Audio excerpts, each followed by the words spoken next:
From the Ishan Broadcast Studio, it's Power Players, brought to you by ZDMS.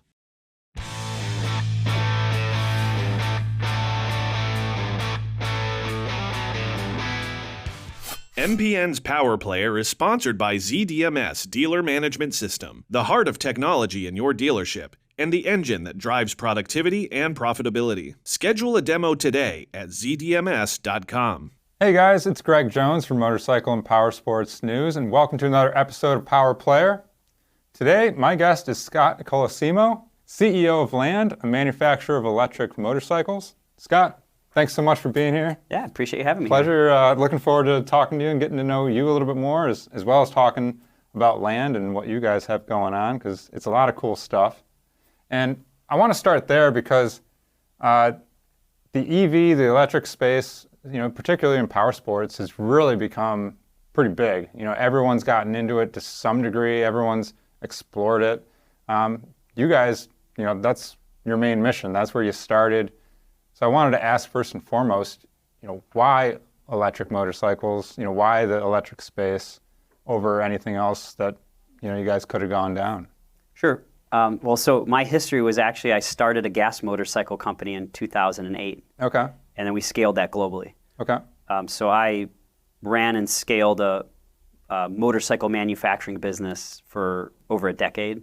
So that company was Cleveland Cycle Works. Okay. And then coming into 2020, looked at selling it because I just didn't see us pushing gas much farther than where it was. Okay.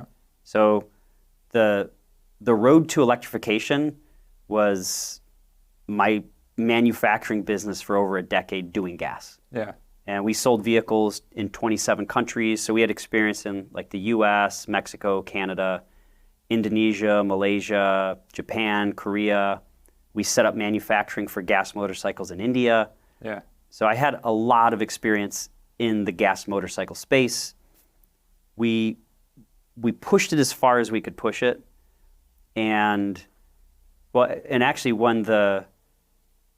when COVID hit, we couldn't manufacture anything. Yeah. And I wanted to keep the team together. So what we did is we went very hardcore into R&D. And we had almost 2 years of uninterrupted R&D time. Right. Which when you're manufacturing, you don't get that kind of breath. Yeah.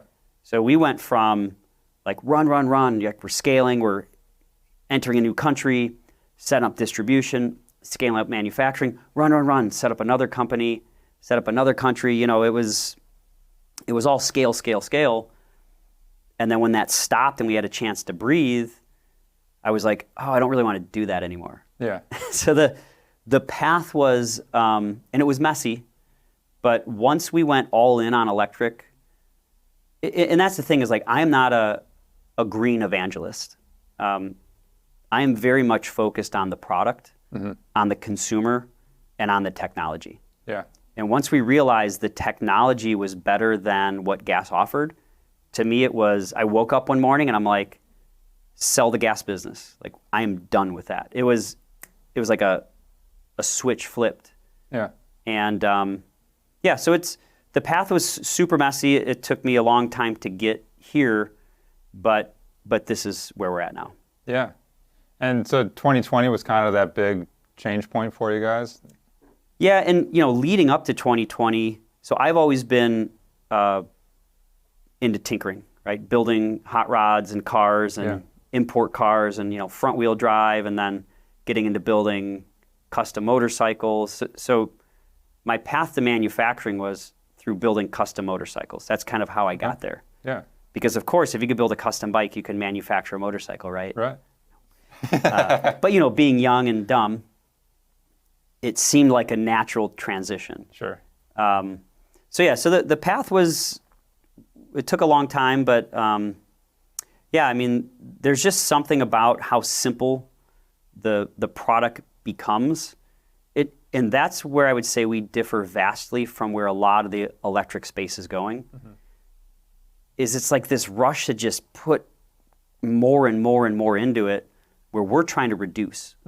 And that's where we see the beauty in electrification is just how simple it can get. Yeah. And if you go back to gas, now look at what you've got. You've got fuel injection, you've got fuel maps, you've got emissions, you've got exhaust, you've got catalysts.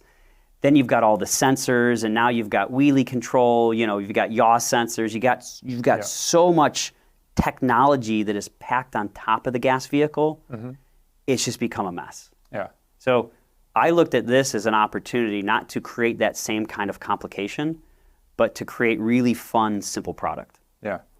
Yeah, excellent. As many of you know, taking physical inventory is something you do once, maybe twice a year, and sometimes you avoid it altogether. With large quantities of parts, accessories, chemicals, tires, and various other merchandise throughout your store, it's not a simple task to complete. There is a better solution. A solution that gives you the ability to cycle inventory counts anytime without disruption to your business. That solution? ZDMS RFID Physical Inventory. With RFID tags placed on inventory, you can cycle counts or conduct physical inventory with a RFID handheld scanner by simply pulling the trigger and walking around your dealership. RFID scanners do not require line of sight, so counters don't need to bend down under partitions, climb shelves, or position items to be visually seen to be counted in most cases. Contact your ZDMS representative to learn more about RFID physical inventory and how ZDMS is the only dealer management system in the powersports industry building the technology your dealership needs.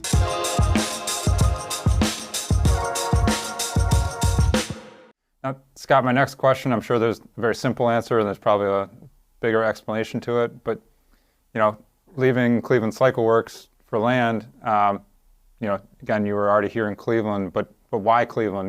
Did you look elsewhere to establish land and build a company, or was Cleveland just the right fit? Well, it's been a love-hate relationship for me. The first company was Cleveland Cycle Works, which bared the name of my hometown. Yeah. And we didn't actually sell or do much in Cleveland. So the company emerged and we ended up manufacturing in China and then setting up distribution and manufacturing in Southeast Asia and India and Korea.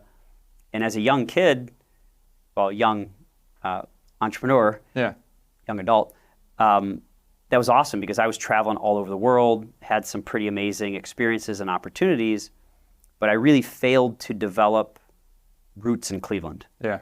So spent almost 15 years traveling around the world, but not really doing anything in my hometown. Yeah. So fast forward to 2020, we're locked in. I mean, we had nowhere we could go. And I had a factory, we had a distribution warehouse, and we had an R&D studio.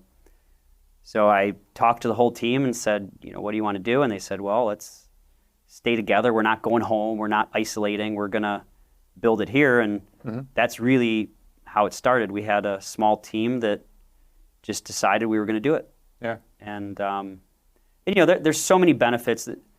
Cleveland has a know-how that is very unique to the Midwest, and I would say very unique to the Rust Belt. We've got engineers who can do suspension.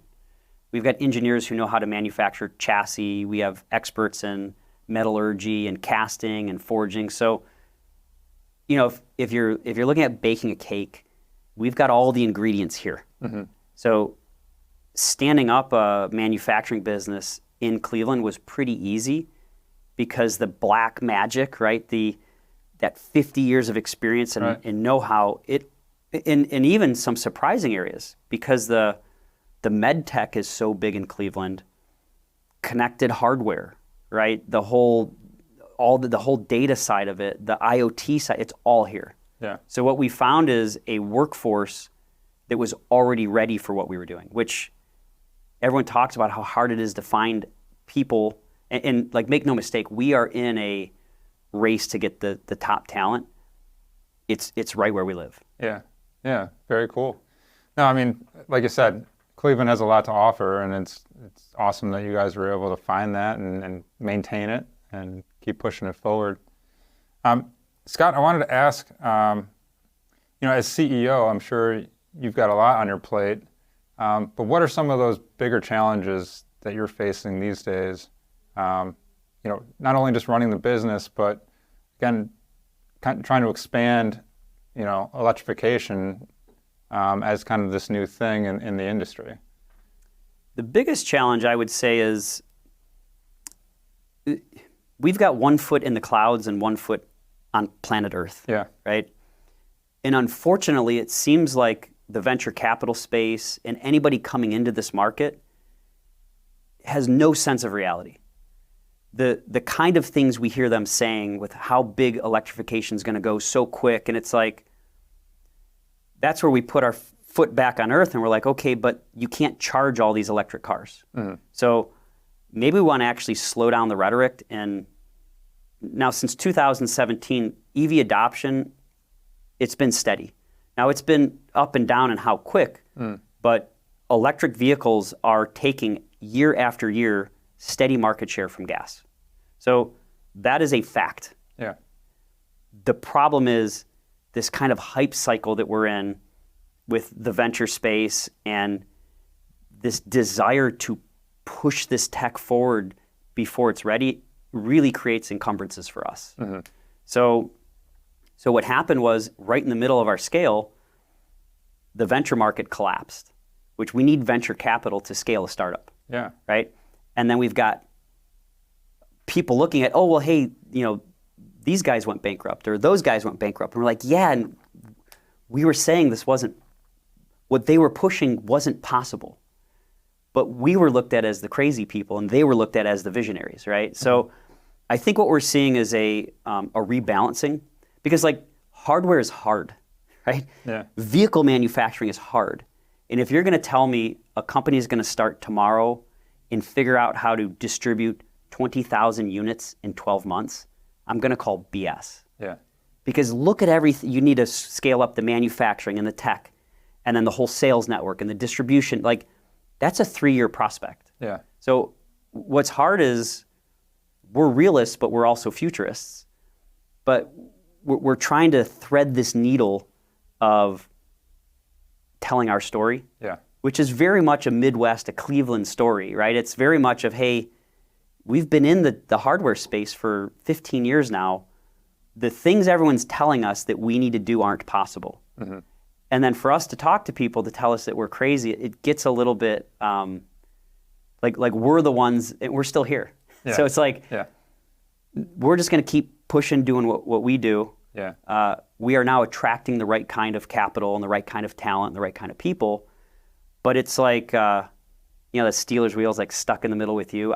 We feel sometimes like there's craziness going on all around us. On the gas side, right? Like, we're not giving up gas. And then there's the evangelicals on the electric side. And we're just like, it's better tech. Yeah. Like, it's a better vehicle. It's easier to make. Like, we're doing our own thing. So the support in Cleveland's pretty strong.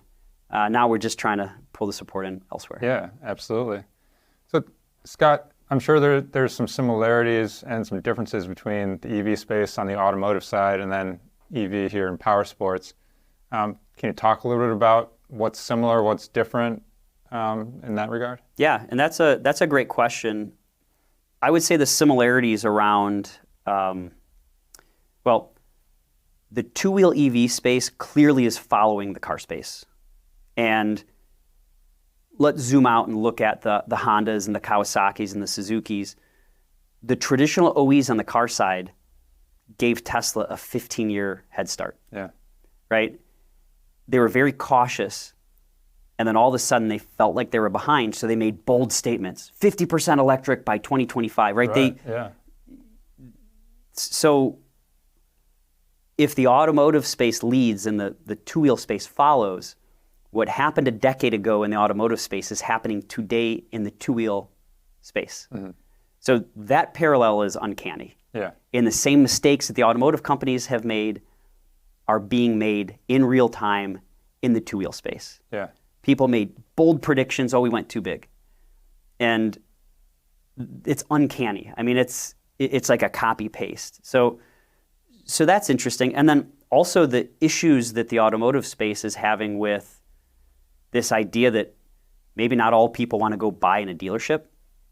Maybe haggling isn't the best way to like sell a product. Like, we've got customers who just want to click and buy. They don't want to talk to anyone. Right. Because the pricing is what it is, right?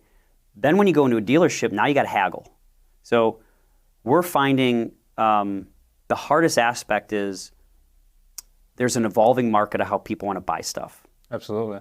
But vehicles break or they get dumped over and, a handlebar breaks or a lever. So now we've got to thread this needle again, right? Threading the needle is a common theme of like the customer's demands versus the reality of making a two-wheel product that needs service and support and all this other stuff. So I would say we don't quite have it figured out either in the automotive space or in the two-wheel space. And everything's changing from the way you buy to the way you sell to the way they're serviced. Yeah. The whole market's evolving. Presented from the Aishin Broadcast Studio at Babcock's Media. Scott, I want to talk about the land vehicles themselves, the motorcycles that you guys are making, because it's very much for a specific segment of the industry, correct? Yeah. So talk a little bit about some of the units that you guys produce and are out there in the market with, and then again, elaborate on how they're different from some of the other EV options. Sure. Because you said that you guys are very much more simplistic Yeah. in a lot of ways than maybe some other options are. That's a great question. So let's zoom out a little bit and look at if I'm heading a multi-billion-dollar corporation. There are some companies in the two-wheel EV space that have, in some markets, 40 to 50% market share, right? Yeah.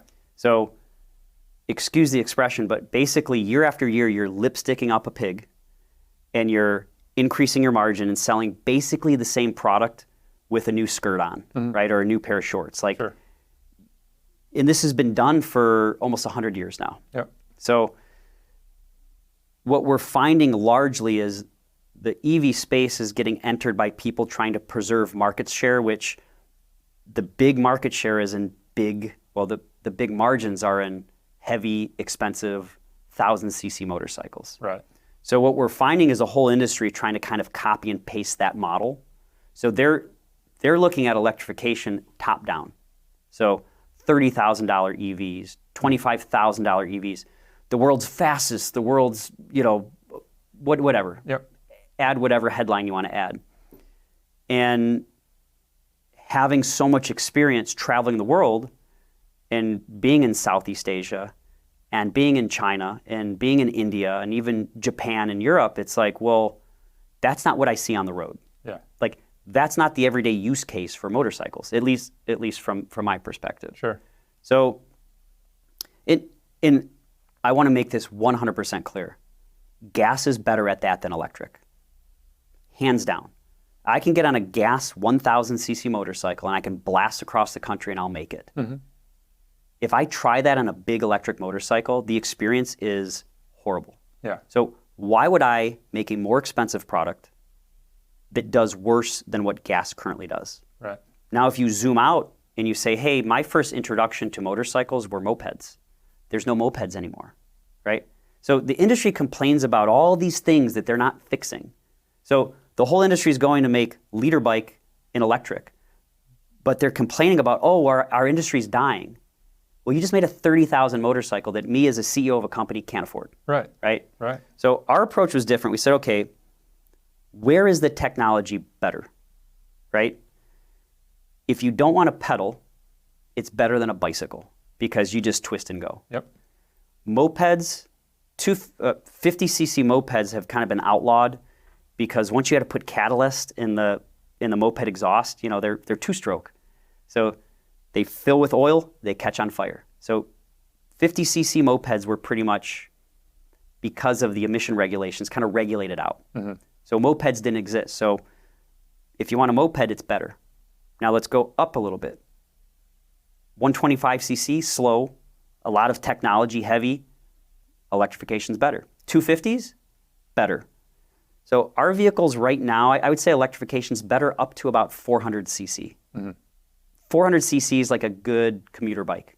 Yeah. It's not going to be a race bike. You could race it, but it's kind of good for here to there.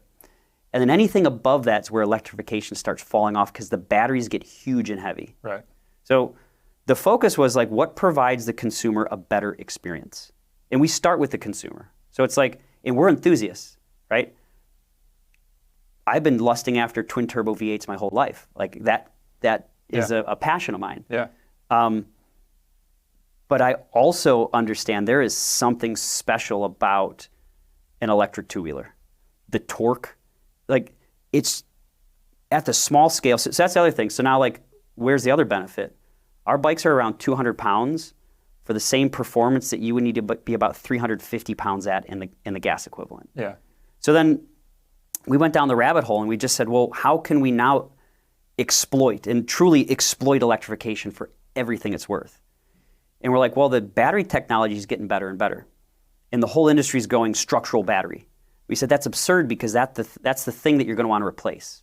So we have swappable batteries. And we said, well, not everyone needs 100 plus miles of range.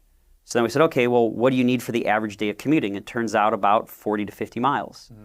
So now you could do one battery pack that's about 40 to 50 miles, or two small battery packs that are about 100, or a big battery pack that's 120 miles. Okay. So now you see like the way that we approach kind of the design and the engineering, like it's like, well, what do I truly need? I want a fun stoplight to stoplight experience, but I need enough range to get to where I need to go, and I want it lightweight. Yep. I want it, you've got to be able to wheelie. If you can't wheelie a motorcycle, why, like, what's the point, right? Exactly. Yep. And that's the torque's there. So, and it can't look too much like a spaceship, but it's got to look futuristic. So there's a whole methodology we used. Sure. And then like if you just keep scratching the surface, it's like, well, what does electrification do better? Well, there's not enough charging stations. Our bikes can plug into any outlet. You can pull the battery into the studio and charge it. You can go to a Starbucks and charge it while you're getting a snack, right? So we looked at the whole infrastructure around what's wrong, what's not getting people into riding. Oh, and then we looked at technology. So the District, our first vehicle, can be a e-bike, a moped, or a motorcycle, all with the software. No physical changes needed. So that vehicle gets you into riding comfortably. We've gotten thousands of people who have never rode a motorcycle. They're like, oh, I'm interested, but they scare the hell out of me. We can safely, because we can program that throttle, that no matter what you do, it will safely, slowly accelerate you. Very cool. And then once you get used to that, now we do the throttle mapping a little more aggressive. Mm-hmm. And once you get used to that, even more aggressive, and then ride mode 4 is almost unlimited. So this is the methodology, and this is how we look at the product. It's consumer first. What is the industry missing? And then how do we offer that? And then we're hardcore product people. So we just keep scratching the surface and keep trying to offer more and more value. So another thing is now we made them lightweight. Now you can steal them. Well, all the bikes come with a connectivity module that you could lock down, and if someone takes the bike, you can retrieve it. Mm-hmm. It'll up the refresh rate, and you'll know where your bike's at. So you can alert the police and say, hey, my vehicle was stolen, it's right here. Yeah, so awesome. There's a lot of, probably a longer explanation than you wanted, but like that's really where our passion lies. That's great. I mean, you guys have thought of a lot of things that people have concerns about when it comes to vehicles like what you're producing. And having that, what's the right word here? Just that creativity and the personability of the vehicle to change the throttle response based on your riding experience. Be able to change the batteries out. And I assume you don't have to change the bike to have those different types of batteries in there. No. So that was the other thing is like, now, like we don't use the word sustainability because it's been such a like greenwashed sort of like, all these words have been so misused. Yeah. But it's like, well, now we've created a durable good. We've created a motorcycle. The motorcycles we made at Cleveland Cycle Works in 2008, they're still on the road, right? Yeah. So you're basically making a durable good, right? That vehicle is going to last many, many, many cycles. Right. And if we made the battery part of the vehicle, that would be a throwaway product.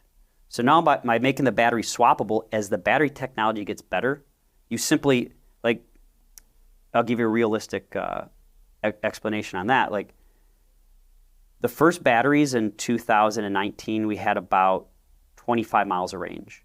In that same container today, we're 40 to 50 miles of range. Yeah. So as the technology gets better, you simply swap it in, and the 80% of the cost of the vehicle is the vehicle itself. So that will remain. Mm-hmm. Like, what's more sustainable than that? Yeah. Yeah. Very cool. Now, Scott, I wanted to ask, in manufacturing these motorcycles, is there a most difficult aspect of it? And then, does producing these in Cleveland make things easier or more difficult than doing it maybe overseas or elsewhere? Well, yes, that's actually a really good question. So let's address like the most difficult thing. The most difficult thing is that we've made a decision to do it all in the U.S. Mm-hmm. So we've got a 65,000 square foot factory in Cleveland. And for 30 years, we have destroyed our U.S. manufacturing ecosystem. So while we still have a lot of manufacturers, there's just some parts we cannot get in the U.S. It's becoming harder to find castings and forgings, and still possible, but the smaller shops that would do volumes like we're looking for, 10 to 30,000 pieces, they tend to be in China. So that's a hard part when you're trying to localize as much as possible. Having some of those components not available makes it difficult. Yeah.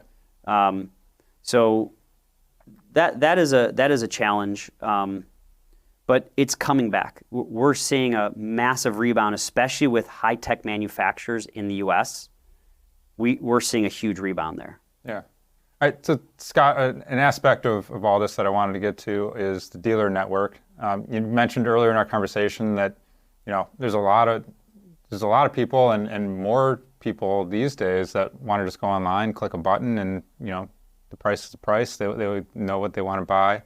But then there's still those traditional folks that go into the dealership and want to see what the options are.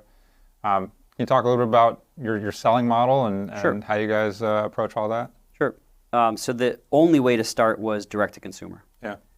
When we started selling vehicles, everything was still shut down.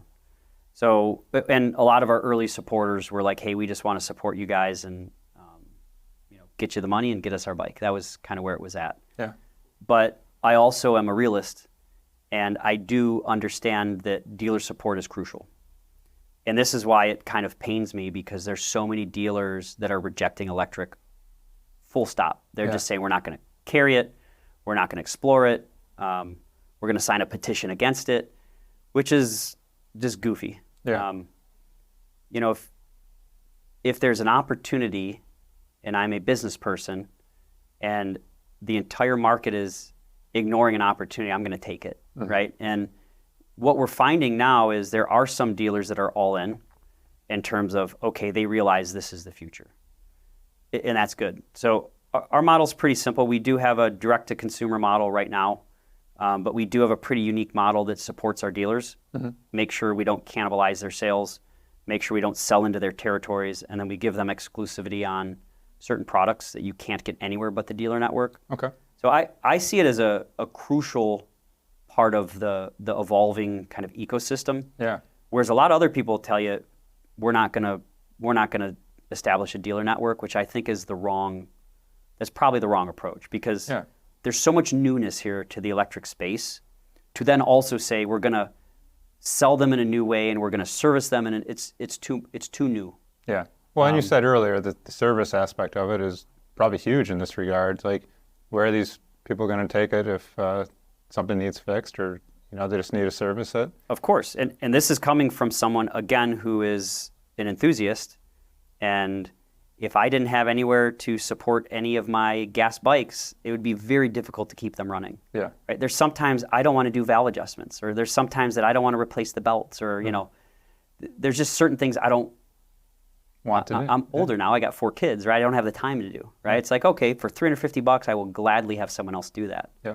And if I didn't have that, I wouldn't be riding half the bikes I have in my garage. Yeah. So, and that's I've got a bunch of BSAs, and I'll tell you, every time I ride one of the old BSAs, it's like I know it's going to be weeks before I ride it again. Yeah. Because something's always breaking. Yeah. So yeah, the service is going to become a really important aspect of this. And those that are saying, no dealers, I don't know how they're going to bridge that gap. Yeah. And Scott, speaking of expanding, we've covered a lot of ground here on the electric space and what you guys are doing and what you've done to evolve it in your own way. What does the future look like for Land, whether that's business model in general or the vehicles themselves? What's kind of the next year or two that you guys are looking at? That's another great question. let's see, I'm going to dance around what I can and can't say. Okay. So we do have a new product coming out, which is, I think, pretty on time, meaning I think the market's just about ready for it, which is where we need to be. It's a less expensive product, and it's more focused on what I would call kind of the fun bike category. Okay. So it bridges somewhere between a bicycle and a motorcycle, even more so than the District, our current vehicle. We have the next generation battery coming out, which is really, it's been 3 years of development on that. And we've got our IoT, so our back-end ecosystem coming out now too. So there's a lot of newness coming out, and there's also some really fun stuff, which are just over-the-air updates that we're going to do an update to all of our existing product, which is great. Yeah. And I'll give you, like, for those that aren't into the space, I'll give you concrete, like, what that means. We don't have regeneration on our bikes. It's not that we don't have it on the bikes, it's built into the hardware. We didn't like our algorithm to turn on regen. So we spent a lot of time dialing in our throttle. It's super buttery. And like a lot of e-bikes will just pop the front end up and people are like, whoa, this is nuts. Well, it's nuts, yes, it's dangerous. So we put the algorithm into the throttle where it almost pops like a gas bike. And that was on purpose. Because what you want is if you pull the front end up and you want to ride a wheelie, you want a slow kind of torque curve where the throttle comes on, the torque comes on evenly. Yeah. You want the same thing when you're braking. And what we were getting is real kind of chunky. Right. We just weren't getting a super buttery. Yeah, normally the second you take your hand off the throttle, I mean, you lose, 15 miles an hour or something. And to replicate that on electric turned out to be quite difficult. Because the minute you take it off, you're getting, it's the hit was too much, and then the way it dialed in was too much. So we've got all of the hardware built into the bike, but releasing several different maps for regen is going to be a huge. So like, I love middleweight twins. So I love a lot of engine braking. We've got other guys that really like that feel of like inline four, where you've got really light braking. So dialing that in took a while, but what's cool is it's just a software update. It's over the air. You don't need to bring the bike in. We're improving the product that's already out there. So that's exciting. We've got a lot of those updates coming too. That's very cool. Yeah. Well, Scott, like I said, I'm really impressed with what you guys are doing. And, it sounds like you guys have really thought through a lot of what goes into the bikes and how you guys approach everything. And I know, being here in Northeast Ohio, we've had some team members be able to ride some of the land vehicles and have really enjoyed it. So looking forward to learning more about what you guys are doing and where you keep going in the future. And we appreciate you being here today. I appreciate you having me. Guys, that's been this episode of Power Player. Make sure you're checking out everything that Scott has going on over there at Land. And as always, make sure you're checking out Motorcycle and Powersports News for great motorcycle and powersports content. Thanks for watching, and we'll see you guys next time.